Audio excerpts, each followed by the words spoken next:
जय हिंद भारत। आप सभी लोगों को एक बहुत इंपॉर्टेंट अपडेट देनी है। सुशांत सिंह राजपूत के केस में किस प्रकार से एनसीबी एक के बाद एक ड्रग पेडलर्स को पकड़ रही है, उनके ऊपर कड़ी और पैनी निगाह रख रही है। और इसकी जो आग है वो पूरी तरीके से बॉलीवुड में जा चुकी है, बहुत समय से जा चुकी है। बड़े बड़े स्टार्स को पकड़ा गया, समन किया गया, कुछ को बिहाइंड बार्स भी डाला। उसी कड़ी में एक दिलीप ताहिल नाम के बहुत बड़े नामी गिरामी फेमस एक्टर हैं, उनका जो बेटा है, ये देख लीजिए आप दिलीप ताहिल की फ़ोटो। और इनका जो ये बेटा है ध्रुव ताहिल, इसको एनसीबी ने गिरफ्तार किया है। बैंड्रा की जो उनकी टीम है उसने गिरफ्तार किया है। और इसके बहुत सारे व्हाट्सएप चैट, एक बहुत बड़ा ड्रग पेडलर है शेख, उसके साथ मिली है। शेख को पहले गिरफ्तार किया गया और उसके बाद ध्रुव ताहिल को भी गिरफ्तार कर लिया गया है। बताते हैं कि 2019 से लेकर के ये ड्रग पेडलर के साथ जुड़ा हुआ था, उससे बात कर रहा था। ड्रग खरीद फरोख्त दोनों के मामलों में इसके पूरे किस्से और इसके तार जुड़ते हुए नज़र आ रहे हैं। और इसीलिए ध्रुव ताहिल को एनडीपीएस एक्ट के तहत गिरफ्तार कर लिया है एनसीबी ने मुंबई में। और इनके जो पिताजी हैं, ऑब्वियसली दिलीप ताहिल, वो बहुत ही पुराने एक्टर हैं, बहुत ही बड़े एक्टर और एंटरटेनर रहे हैं बॉलीवुड इंडस्ट्री के। और उनके बेटे के ये कनेक्शंस निकल करके बाहर आ रहे हैं। आप सब जानते हैं कि किस प्रकार से पहली बार ऐसा हुआ है सुशांत सिंह राजपूत की मृत्यु, रहस्यमय मृत्यु के बाद, कि नारकोटिक्स वाले एंगल की जांच की जाने लगी सुशांत की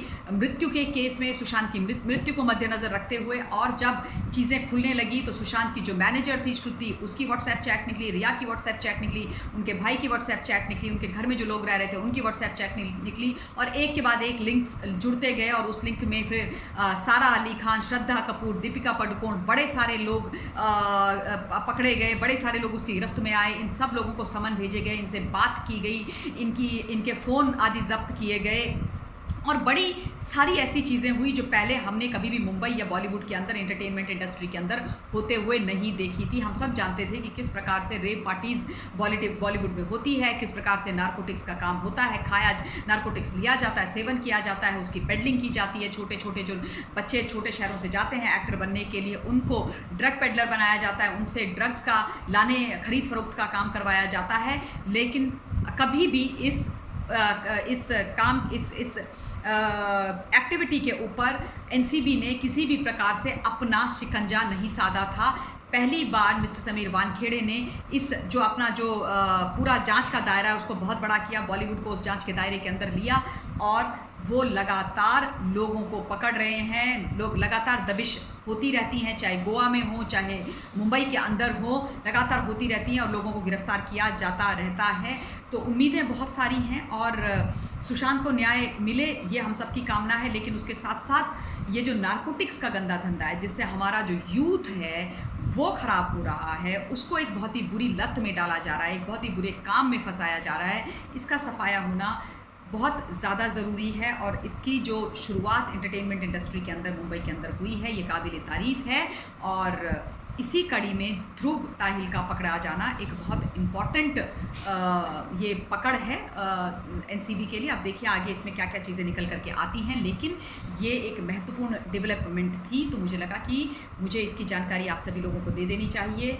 वीडियो के अंत में आप सब लोगों से ये निवेदन करना चाहती हूँ हाथ जोड़ के कि तीसरी कोविड की जो वेव है, लहर है, वो आने वाली है। ऐसा लगातार हम टीवी चैनल्स और मीडिया के माध्यम से देख रहे हैं। आप सबसे हाथ जोड़ के निवेदन है, प्लीज़ अपना ध्यान रखिए, अपनी सेफ्टी एंड सिक्योरिटी का ध्यान रखिए, प्रिकॉशन लीजिए, काम पर जाइए लेकिन प्रिकॉशंस लीजिए, हैंड रेस्पिरेटरी हाइजीन का ध्यान रखिए, डबल मास्क पहनिए, दूरी जो है सोशल फिजिकल डिस्टेंस उसका ध्यान रखिए, अपने साथ साथ अपने परिवार, अपने आसपास के लोगों का ध्यान रखिए, सबकी सुरक्षा का ध्यान रखिए। और जितना हो सके एक दूसरे की मदद कीजिए, क्योंकि मुझसे जितना बन पड़ता है मैं हर रोज़ मदद कर रही होती हूँ। जिस भी स्तर पर होता है, जितना भी होता है, चाहे घर से खाना बना करके लोगों को खाना पहुंचाने की बात हो, ऑक्सीजन सिलेंडर मुझसे हो पाता है वो देने की बात हो, किसी को एडमिशन दिलाने की बात हो, what ever I can do I am doing. And because यही हम कर सकते हैं। और जो झूठ फेक प्रोपेगेंडा है उसमें हम ना फंसे और मोटिवेटेड रहें, पॉजिटिव रहें, आसपास के लोगों को पॉजिटिव करें ताकि मनोबल ना गिरे और लोग इस लड़ाई को शारीरिक और मानसिक दोनों शक्तियों से लड़ सकें और कोविड की हार हो और हमारी जीत हो। मैं अपनी वाणी को विराम देना चाहती हूँ। दूसरे वीडियो के साथ आपसे बहुत जल्दी मिलूंगी। Till then, thank you very much, stay blessed, stay safe and जय हिंद।